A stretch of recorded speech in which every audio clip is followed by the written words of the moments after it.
অহাকালি আজি আমাৰ ভাৰত চৰকাৰৰ কেবিনেট বৈঠক অনুষ্ঠিত হৈ গৈছে।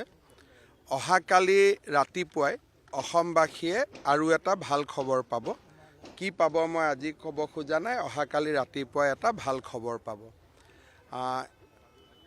ইয়াৰ উপৰিও কালি প্ৰধানমন্ত্ৰী ডাঙৰীয়াই বহু প্ৰতীক্ষিত গুৱাহাটী উত্তৰ গুৱাহাটীৰ মাজত নিৰ্মাণ কৰা কুমাৰ ভাস্কৰ বৰ্মা সেতু উদ্বোধন কৰিব।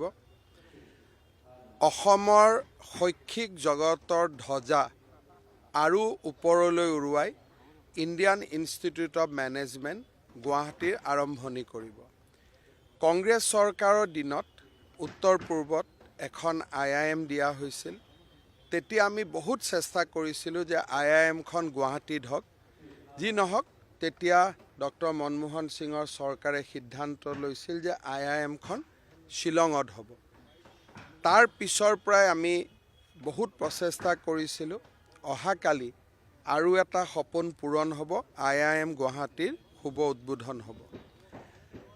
এডভান্টেজ অসম ছামিটৰ সময়ত প্ৰায় 8.5 মেগাৱাটৰ হাইপাৰ স্কেল ডেটা চেণ্টাৰ এটা নিৰ্মাণ কৰাৰ কথা ঘোষণা কৰা হৈছিল। প্ৰায় 400 কোটি টকাৰে নিৰ্মাণ কাৰ্য সমাপ্ত হ'ল। অহাকালি প্ৰধানমন্ত্ৰী ডাঙৰীয়াই উত্তৰ পূৰ্বত ইমান ডাঙৰ বৃহৎ ডেটা চেণ্টাৰ এটা শুভ উদ্বোধন কৰিব।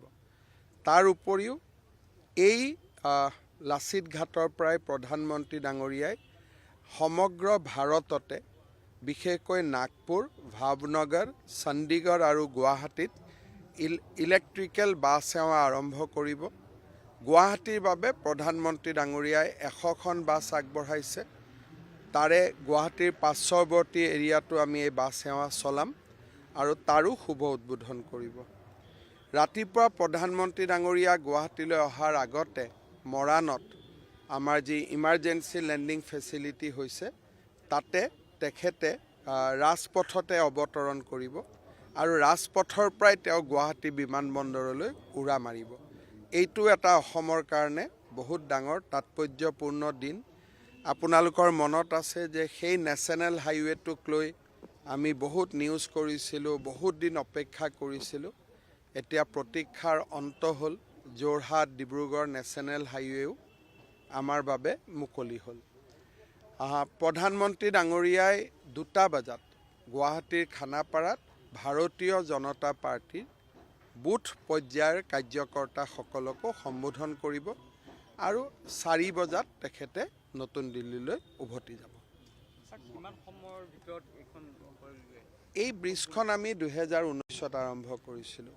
তাৰপিছত 2021লৈকে কামটো বন্ধ হৈ গ'ল ক'ভিডৰ কাৰণে।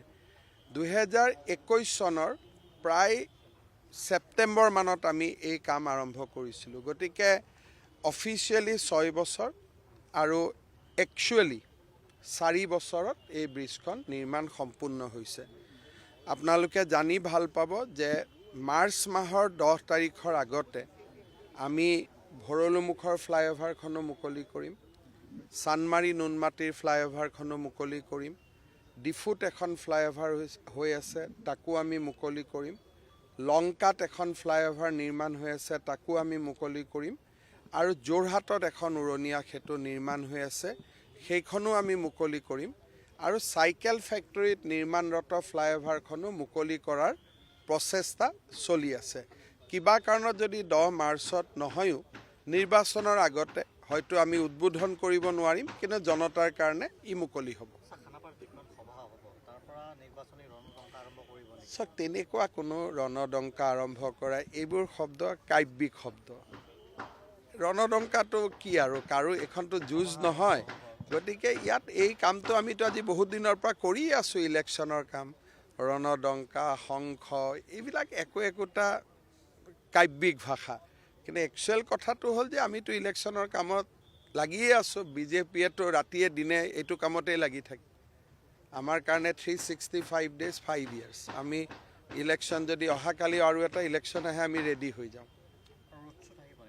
কালি ৰোড শ্ব' নাথাকে, অকণমান সাংস্কৃতিক কাৰ্যক্ৰম থাকিব, কাৰণ গোটেই মানুহখিনিতো কালি আমাৰ খানাপাৰাতে থাকিব আৰু চব ব্যস্ত হৈ থাকিব।